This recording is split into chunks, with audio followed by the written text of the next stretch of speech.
Ready?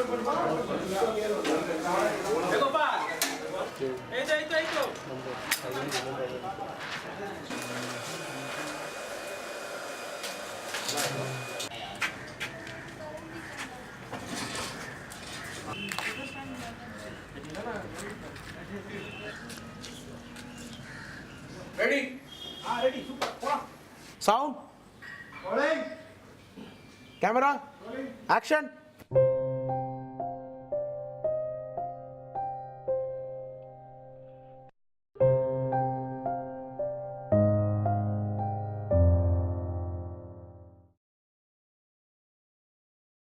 ஒரு 3 வருஷத்துக்கு முன்னாடி ரொம்ப கேஷுவலாக நானும் என் ஃப்ரெண்ட்ஸ்லாம் உட்காந்து பேசிகிட்டு இருக்கும்போது மேரேஜ் பற்றி, ரிலேஷன்ஷிப்ஸ் பற்றி, செக்ஷுவல் லைஃப்ஸ் பற்றி, especially sexual life in the context of marriage அதை பற்றிலாம் பேசிகிட்டு இருக்கும்போது டக்குன்னு எனக்கு ஒரு ட்ரிகர் வந்துச்சு.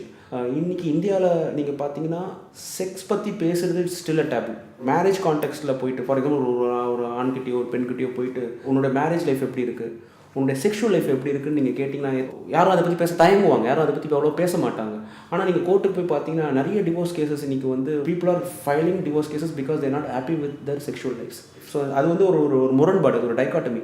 அதை பேஸ் பண்ணி ஒரு படம் பண்ணணும் அப்படிங்கிறது. ஏன்னா எனக்கு I am always interest in making relationship films. என்னோட ஷார்ட் ஃபிலிம்ஸில் கூட பார்த்தீங்கன்னா மோஸ்ட்லி ரிலேஷன்ஷிப் சென்டர்டாக இருக்கும். ரியல் லைஃப் இன்ஸ்பிரேஷன் ப்ளஸ் அதை ஃபிக்ஷனலைஸ் பண்ணி ஆஸ் அ ஸ்டோரியாக that's how Revelations got started.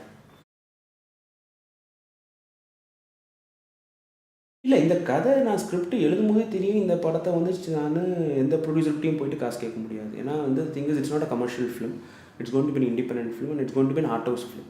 நான் ஏற்கனவே என்னோட ஷார்ட் ஃபிலிம்ஸ் நானே தான் பணம் போட்டு எல்லாமே பண்ணேன். ஸோ இந்த படமும் வந்து சரி நம்மளே பண்ணிடலாம், என்னால் மேக்ஸிமம் எவ்வளோ மணி புல்லின் பண்ண முடியுங்கிற ஒரு கால்குலேஷன் வச்சுருந்தேன். அந்த ஒரு பட்ஜெட்டில் இந்த படத்தை பண்ணலாம்னு சொல்லிட்டு ரொம்ப எக்ஸ்ட்ரீம்லி லோ பட்ஜெட்டில் கம்ப்ளீட்லி செல்ஃப் ஃபண்டட் என்னுடைய சொந்த பணத்தை போட்டு இந்த படத்தை பண்ணணும்னு டிசைட் பண்ணேன். ஏன்னா ஐ வாஸ் லிட்டில் ரெஸ்ட்லெஸ். ஒரு ப்ரொடியூசர்கிட்டையோ இல்லை 4 பேர்கிட்ட போய் கேட்டு பணம் வாங்கி அவங்க நாளைக்கு வான்னு சொல்லுவாங்க, இல்லை 6 மாதம் கழிச்சு வாங்குவாங்க, இல்லை பண்ணலாம் கமர்ஷியலாக பண்ணலாம், காம்ப்ரமைஸ் பண்ண வேண்டியது இதெல்லாம் எதுவும் வேணாம். Digital film making has liberated every one. Film making actually has become inexpensive. Only thing is you need a good team to work with. And luckily for me எனக்கு நான் ஷார்ட் ஃபிலிம்ஸ் பண்ண காலத்துலேருந்தே I had good people to work with me. இப்போ Rajesh sound designer, அதுமாதிரி என்னுடைய music composer, என்னுடைய associate director. So I had a good team. ஸோ அந்த நம்பிக்கை எங்களுக்கு இருந்தது. கல்கட்டாவில் ஷூட் பண்ணுறது டிசைட் பண்ண உடனே the first thing that I wanted a DOP from Calcutta. ஏன்னா நான் இது வரைக்கும் என் லைஃப்பில் கல்கட்டா போனதே கிடையாது, இதுதான் ஃபஸ்ட் டைம். லக்லி நான் வந்து சர்ச் பண்ணப்போ ஒரு தமிழ் கேமராமேனே மாட்டினார். அவர் இஸ் ஃப்ரம் SRFT. கல்கட்டாவில் 5-6 வருஷமாக அங்கே வாழ்ந்துட்டுருக்காரு. பட் ஆனால் அவர் Tamil. Good combination. It was a good proposition for me. பணம் நம்ம போடுறோம், பட் ஆனால் ஒரு ப்ரொடக்ஷனை மேனேஜ் பண்ணுறதுக்கு வந்து இப்போ நான் டேரக்டராக வந்து செட்டில் வந்து நான் ஷார்ட் எடுப்பேனா, இல்லை போயிட்டு சாப்பாடு வந்ததா, இல்லை ஜூனியர் ஆக்டர்ஸ் வந்தாங்களா, லைட் வந்ததா, அதை நம்ம பார்க்க முடியாது. So we roped in an executive producer from Calcutta who happens to be again a student from SRFT. And SRFTயில் பார்த்தீங்கன்னா ப்ரொடக்ஷன் டிபார்ட்மெண்ட்னே ஒன்று இருக்குது. So I gave all the money to my executive producer. Of course shooting டைமில் ராஜேஷ் வந்து he also double acted as a production controller. இப்படி தான் நாங்கள் பண்ணோம். So ஒரு எக்ஸிக்யூட்டிவ் ப்ரொடியூசர் வச்சுக்கிட்டு அவர் மூலமாக எல்லாமே நாங்கள் ரோப் இன் பண்ணோம்.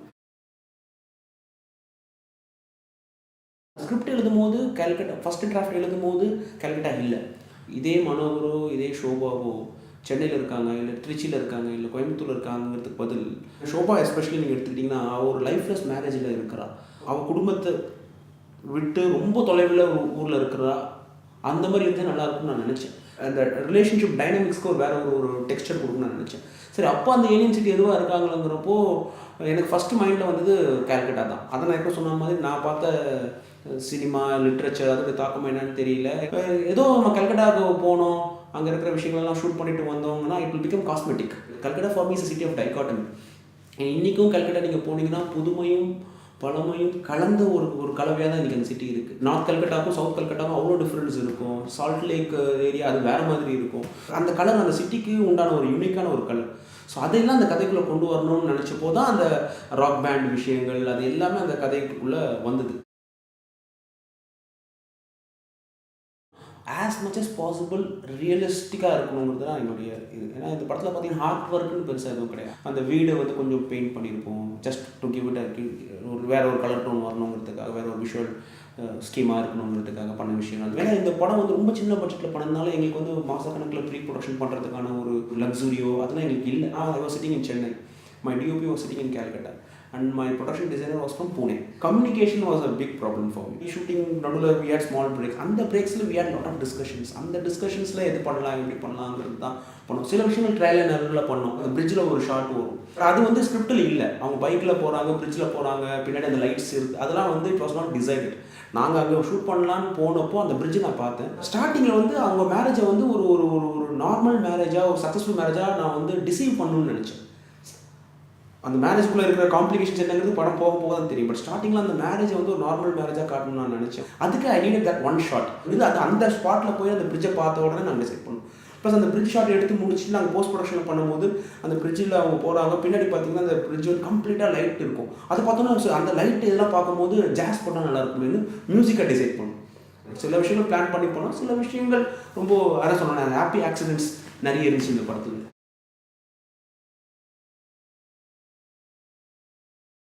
ஃபார்ம் கண்டென்ட் அப்படின்னு வரும்போது கண்டென்ட் எந்தளவுக்கு இம்பார்ட்டண்ட்டோ அந்தளவுக்கு ஃபார்மும் ரொம்ப ரொம்ப இம்பார்ட்டன்ட். கேமரா வந்து ஏதோ சும்மா எடுத்தோன்னு இல்லாமல் ஒவ்வொரு சீன்லையும் it should not be intrusive. At the same time ஒரு அப்சர்வேஷனல் அப்ரோச் இருக்கணும். இப்போ சில சீன்ஸில் கேமரா வந்து will play the role of an observer, சில சீன்ஸில் it will play the role of an intruder. ஒவ்வொரு சீன்லேயும், ஒவ்வொரு ஃப்ரேம்லேயும், ஒவ்வொரு ஷாட்லேயும் ஒரு எமோஷன் இருக்குது. அந்த எமோஷன்ஸ் வந்து கேமரா ஆங்கிள்ஸ்லேயும் ஃப்ரேமிங்லேயும் ரிஃப்ளெக்ட் ஆகணும்னு நினச்சோம். ஸோ அதுக்கு நாங்கள் நிறைய வந்து டிஸ்கஸ் பண்ணோம். ஸ்டோரி போர்ட் பண்ணலை, ஏன்னா அதுக்கான டைம்லாம் எங்களுக்கு இல்லை. டெம்ப்ளேட்ஸ் கொடுத்தேன், விஷுவல் ரெஃபரன்சஸ் கொடுத்தேன், he had his own references. So அந்த ரெஃபரன்சஸ் வச்சு we bounced. நான் ஃபிலிம் மேக்கர் நம்ம என்ன ரெஃபரன்ஸ் கொடுக்கலாம், எல்லாம் பண்ணலாம். பட் அந்த கேமராமேன் வந்து அவருக்கும் இருக்கிற சென்சிபிலிட்டி, இந்த ஸ்கிரிப்ட் எந்தளவுக்கு ஒரு புரிஞ்சு வச்சிருக்கிறாருங்கிற ஒரு விஷயம் இருக்கு இல்லையா, அது வந்து ஐ திங்க் ஜெயத் வந்து பர்ஃபெக்டாக அதுக்குள்ளே கொண்டு வந்தார். எக்ஸ்டீரியர் ஷாட்ஸ் ஃபுல்லாகவே கொரில்லா ஷூட் தான், ஏன்னா நிறைய பர்மிஷன்ஸ்லாம் எங்களுக்கு இல்லை. இன்டீரியர் ஷாட்ஸை பொறுத்த வரைக்கும் every scene, every shot was discussed. Framing, blocking, even lighting pattern கூட we decided. பர்சனலி எனக்கு வந்து I want to use lot of white lights, kino lights use பண்ண நினச்சேன். பட் கல்கட்டா நாங்கள் போய் பார்க்கும்போது நிறைய வந்து எல்லோ லைட்ஸும் யூஸ் பண்ணுறோம். we wanted it to look very realistic. So practical lights நிறைய நாங்கள் யூஸ் பண்ணோம். அந்த வீட்டில் இருக்கக்கூடிய லைட்ஸ் எல்லாம் நிறைய நாங்கள் யூஸ் பண்ணோம். பட் அதோட எங்களுடைய லைட்ஸையும் வந்து ப்ராப்பராக மர்ஜ் பண்ணோம். பெரிய ஒரு ப்ளஸ் பாயிண்ட் வந்து my DOP was from Calcutta. So he had already lived in Calcutta for 5 years. So we had a very clear idea of Calcutta. Pre planned எதுவுமே பண்ணல, ஸ்கிரிப்ட் மட்டும்தான் எனக்கு தெரிஞ்சது. அது எந்த இடத்துல ஷூட் பண்ண போகிறோம், இல்லை லொக்கேஷன்ஸ் நம்ம எதுவுமே பார்த்ததில்லை. அங்கே எப்படி சவுண்ட்ஸ் இருக்குன்னு எனக்கு கல்கட்டா பற்றி இன்னும் ஐடியாஸ். லைவ் சவுண்ட்னா வெறும் டைலாக் மட்டும் நம்ம எடுக்கிறது கிடையாது. ஸோ அங்கே இருக்கிற ஆம்பியன்ஸாக இருக்கணும், அவுட் ஆஃப் த ஃப்ரேம்லேருந்து என்னென்ன சவுண்ட்ஸ் கிடைக்குதோ அது நிறைய கிடைச்சது. அது வந்து டிசைன் பண்ணது போஸ்ட்டில் தான், அது எங்கே ப்ளேஸ் பண்ணலாம். அந்த ஊருடைய landscape, soundscape is very unique. ஷார்ட்ஸும் சரி, சவுண்டும் சரி, we captured. And then post ப்ரொடக்ஷனில் வி டிஸ்கஸ்ட் நிறைய விஷயங்கள். இந்த சவுண்ட் எங்கே யூஸ் பண்ணலாம், அந்த சவுண்ட் எங்கே யூஸ் பண்ணலாம். கல்கட்டாவுடைய எசன்ஸ் வந்து சவுண்ட்லேயும் இருக்கணும், விஷுவல்ஸ்லேயும் இருக்கணும்னு வி டிசைடட். அப்போ தான் கல்கட்டா வில் பிகம் கேரக்டர் இந்த ஃபிலிம். ஃபஸ்ட்டு ஸ்கெல்டன் பண்ணுவோம். ஸோ அவருக்கு ஒரு காமிச்சிட்டு அவர் வந்து கரெக்ஷன்ஸ் எதாவது இருந்துச்சுன்னா அவரோட சைடில் சஜஷன்ஸ் கொடுப்பாரு. ஸோ நம்ம ரீவொர்க் பண்ணி ஒரு 3 தடவை நம்ம டிராஃப்ட் பண்ணலாம் சவுண்ட் சைடில், அந்த மாதிரி பண்ணி அதுதான் இப்போ தான் ஃபைனலைஸ் ஆகிடுச்சு. இந்த படத்துக்கு எல்லாமே அவ்வளோதான். he was the boom operator, he was the live sound recordist, he was the sound mixer, எல்லாமே sound designing, 5.1 mixing, எல்லாமே ஒன் மேன் ஆர்மி அவர் தான்.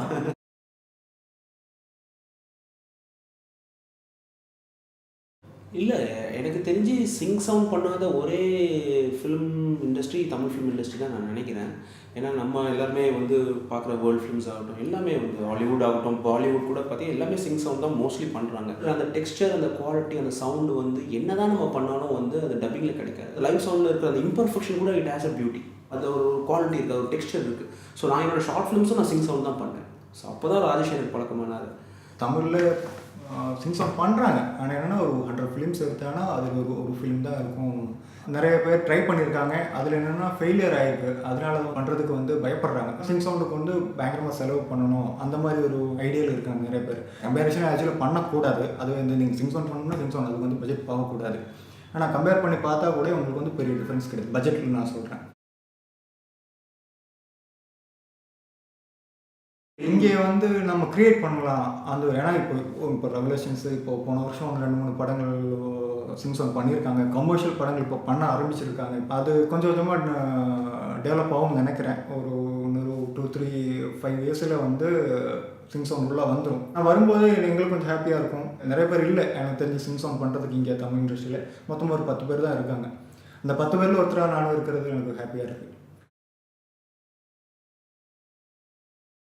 சேலஞ்சஸ் என்னென்னா மெயினாக வந்து டிராஃபிக். அது வந்து ரொம்ப பிஸியான ஒரு சிட்டி. ஸோ எங்கே போய் மைக்கு வச்சாலும் வண்டி ஹார்ன் சவுண்ட், அங்கே இருந்த ஆம்பியன்ஸ் மட்டும்தான் படத்தில் இருக்குது. அதுதான் வந்து உண்மையிலே கொல்கட்டாவில் இருக்கிற சவுண்டோட நேச்சர். அதுதான் ஃபுல்லாக டிராஃபிக்காக தான் இருக்கும். சில இடங்களில் மட்டும் கொஞ்சம், ஏன்னா படத்துக்கு சில சீன்ஸில் வந்து ஆம்பியன்ஸ்க்கு நம்ம கட் பண்ணி ஆகணும். இமோஷனல் ஒரு சீன்னா வந்து டிராஃபிக்லாம் கொஞ்சம் நமக்கு இமோஷனில் வந்து பாதிப்பு இருக்கும். அந்த மாதிரி இடங்களில் மட்டும் நம்ம வந்து கொஞ்சம் மேக்ஸிமம் ஃபில்ட்ரேஷன் என்ன பண்ண முடியுமோ அது பண்ணுவோம். சவுண்ட் பற்றி நான் இன்னொரு விஷயம் கண்டிப்பாக இங்கே சொல்லி ஆகணும். ஏன்னா இங்கே தமிழ் சினிமாவில் வந்து லைவ் சவுண்ட் பண்ண முடியாது, இல்லை பண்ண மாட்டோம்னு சொல்கிறதுக்கு முக்கியமான காரணம் வந்து நாய்ஸ். 2 லேப்பிள் மைக்கு, ஒரு பூமு, அப்புறம் ஒரே ஒரு ஜூம் ரெக்கார்டு, அவ்வளோதான் இருந்துச்சு. அதை வச்சுக்கிட்டு கல்கட்டா மாதிரி ஒரு நாய்ஸியஸ் சிட்டியில் போயிட்டு லைவ் சவுண்ட் பண்ணி அது இதெல்லாம் கொண்டு வர முடியும்னா இன்னும் எவ்வளவோ எக்யூப்மெண்ட்ஸ் வச்சுக்கிட்டு இங்கே பண்ணலாம். இது எல்லாமே கிளினிக்கலாக இருக்கணும்னு எதிர்பார்க்குறாங்க. நாய்ஸ் கொஞ்சம் இருக்கிறது தப்பு இல்லை, அப்படியே அதை பர்ஃபெக்டாக பண்ணாலும் பண்ணலாம். பட் அதுக்கான பண்ணுறதுக்கான ஒரு வில் இங்கே இல்லைன்னு நான் நினைக்கிறேன். சேத்தன் சார் வந்து எனக்கு as an actor I really like him. I think தமிழில் வந்து ஒரு அண்டர் ரேட்டட் ஆக்டர் அவர். என்னை பொறுத்த வரைக்கும் ஃபிலிம் மேக்கிங்கில் நான் வந்து எடுக்கிற நிறைய டிசிஷன்ஸ் ரொம்ப இன்ஸ்டிங்டிவாக இருக்கும். ரொம்ப கான்டெம்ப்ளேட் பண்ணி பயங்கரமாக யோசிச்சுனால இன்ஸ்டிங்டிவாக நிறைய டிசிஷன்ஸ் எடுத்தோம். சேத்தன் அப்படி தான் நான் டிசைட் பண்ணேன், இந்த கேரக்டர் அப்போ ரொம்ப நல்லா இருக்கும் அப்படிங்கிற மாதிரி டிசைட் பண்ணேன். லக்ஷ்மி பிரியா அகைன் அவங்களோட ஃபிலிம்ஸ்லாம் சில நான் பார்த்துருக்கிறேன். இந்த பொண்ணு, இந்த ஷோபாங்கிற இந்த கேரக்டர் இப்படி தான் இருக்கணுங்கிற ஒரு ஐடியா இருந்தது. The girl who played the character of Divya, she's Bengali but she is living in Bombay and she has a very strong theatre background. Karthik பார்த்தீங்கன்னா he comes from a strong theatre background. He is from Chennai. நிறைய theatre பண்ணியிருக்காரு. He is also a director actually. He directs theatre and all. So once அவங்ககிட்ட பேசி அவங்க login பண்ணதுக்கப்புறம் of course நாங்கள் வந்து நிறைய ஒர்க் ஷாப் ரிஹர்சல்ஸ் பண்ணணும்னு நினச்சோம். பட் அதுக்கான டைம் எங்களுக்கு கிடைக்கல. But we did few rehearsals, script reading sessions சென்னையில் பண்ணோம். ஷூட்டிங்க்கு முன்னாடியும் after backup we used to sit, ஏன்னா அங்கெல்லாம் வந்து we were all staying in the same place. We used to sit and discuss a lot about the scenes. அடுத்த நாள் இன்னும் scene shoot பண்ண போகிறோம். And they were also very curious. நான் எழுதிக்க டைலாக்ஸ் அவங்க இம்ப்ரோவைஸ் பண்ணி வேறு சில டைலாக்ஸ் உள்ள கொண்டு வந்து அது ரொம்ப நல்லா இருந்தது. ஏன்னா collaboration I always like. So இது நான் சொல்லிதான் பண்ணணுங்கிறது இல்லை. It's very important that you have to collaborate and no you have to work in tandem with the actors. அவங்களோட ஒரு give and take இருக்கணும். ஸோ அப்படி தான் நான் ஒர்க் பண்ணுவோம்.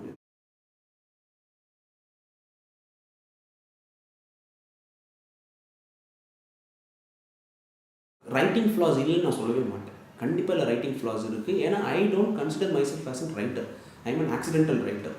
எனக்கு வந்து ஒரு நல்ல ஒரு ரைட்டர் கிடைச்சாருன்னா அவர் ஸ்கிரிப்ட் கொடுத்தாருன்னா அதை அப்படியே I see myself as a film maker. Revelations பார்த்தீங்கன்னா நான் மேக்ஸிமம் வந்து ஒரு 2-3 டிராஃப்ட் தான் பண்ணேன். கதை வந்து நான் மைண்டில் வந்து டெவலப் பண்ணது கிட்டத்தட்ட 1 year 1.5 years நான் டெவலப் பண்ணேன். But actually writing process it took me only 4 days. So 4 days to write the first draft. Second and third drafts were only iterations and it took me maybe a week. அவ்வளோதான். So நான் எப்போ சொன்ன மாதிரி I don't contemplate, எழுதிட்டு மாத கணக்கில் யோசிக்கிறது அந்த மாதிரி டைப் நான் கிடையாது. ஆக்சுவலாக I am very instinctive. Sometimes instinctive நம்ம டிசிஷன்ஸ் எடுப்போம், சில டிசிஷன்ஸ் ஒர்க் ஆகும், சில டிசிஷன்ஸ் ஒர்க் ஆகும். ஸோ ரைட்டிங்லேயும் மேபி ஃப்ளாஸ் கண்டிப்பாக இருக்குது, நான் இல்லைன்னு சொல்லவே மாட்டேன். நீங்கள் சொன்ன சில விஷயங்கள் எல்லாமே கண்டிப்பாக இருக்குது. மேபி அடுத்த படத்தில் கரெக்ட் பண்ணிக்கலாம். எனக்கு நான் பண்ணணும்னு நினைக்கிற சினிமா இந்த மாதிரி சினிமா தான். ஸோ அந்த மாதிரி சினிமாவை நம்ம கமர்ஷியல் சிஸ்டம்குள்ளே கொண்டு போகும்போது அது வந்து கரப்ட் ஆகிடும். So obviously I have to be independent. I will continue to be an independent filmmaker making the kind of films that I want to make. Commercial cinema கண்டிப்பாக பண்ணுற ஐடியா எப்பவுமே இல்லை. அப்படி பண்ணால் தான் ஃபஸ்ட் படமே நான் கமர்ஷியலாக பண்ணியிருக்கேன். ஏன்னா இங்கே தமிழில் வந்து கமர்ஷியல் சினிமா தானே இருக்குது. So independent films, art of ஃபிலிம்ஸுக்கான ஒரு ஸ்பேஸ் இங்கே ரொம்ப கம்மி. தமிழில் தான் படம் பண்ணணும், இல்லை தமிழ்நாட்டில் தான் இண்டிபெண்டன்ட் ஃபிலிம்ஸ் பண்ணணுங்கிற எண்ணம் கிடையாது. எனக்கு வந்து language is only a tool. இப்போ இந்த படம் நான் தமிழில் பண்ணியிருக்கேன். இன்ஃபேக்ட் என்னோட நெக்ஸ்ட் படம் is going to be in Hindi. So நாளைக்கு இப்போ நான் ஒரு கதை இருக்குது, அந்த கதை அசாமில் ஒரு ப்ரொடியூசர் கிடைக்காது, அவங்க அசாமீஸில் பண்ணுங்கன்னா அந்த கதை அசாமீஸில் பண்ணுறதுக்கான ஒரு சூழல் இருந்துச்சு, நான் அசாமீஸில் கூட போய் பண்ணுவேன். இல்லை ஈரானில் போய் பண்ணணும், ஈரானில் கூட போய் பண்ணணும். அது தமிழில் ஒரு இண்டிபெண்டன்ட் ஃபிலிம் சர்க்கிள் கொண்டு வரணுங்கிறது என்னோட எண்ணம் கிடையாது. I will be independent film maker, I make independent films. Language will differ. என்னோட செகண்ட் ஸ்கிரிப்ட் வந்து it got selected in the NFDC screen ரைட்டர்ஸில். ஸோ ஸ்க்ரீன் ரைட்டர்ஸ் லேபில் போயிட்டு 6 months அந்த ஒர்க் ஷாப்லாம் அட்டன் பண்ணி நாங்கள் ஸ்கிரிப்ட் டெவலப் பண்ணியிருக்கோம். எனக்கு அதுவும் ஒரு நியூ எக்ஸ்பீரியன்ஸாக, ஒரு என்ரிச்சிங் எக்ஸ்பீரியன்ஸாக இருந்தது. The thing is I am doing it in Hindi. 1 2 I luckily for this time I have got a couple of producers on board. அதில் ஒருத்தர் ஃபஸ்ட் டைம் ப்ரொடியூசர், இன்னும் ஃபைனலைஸ் ஆகலைனால I can't really say who they are. So financing ஸ்டேஜில் இருக்குது. So if everything goes well, we will start shooting that film by the second half of this year.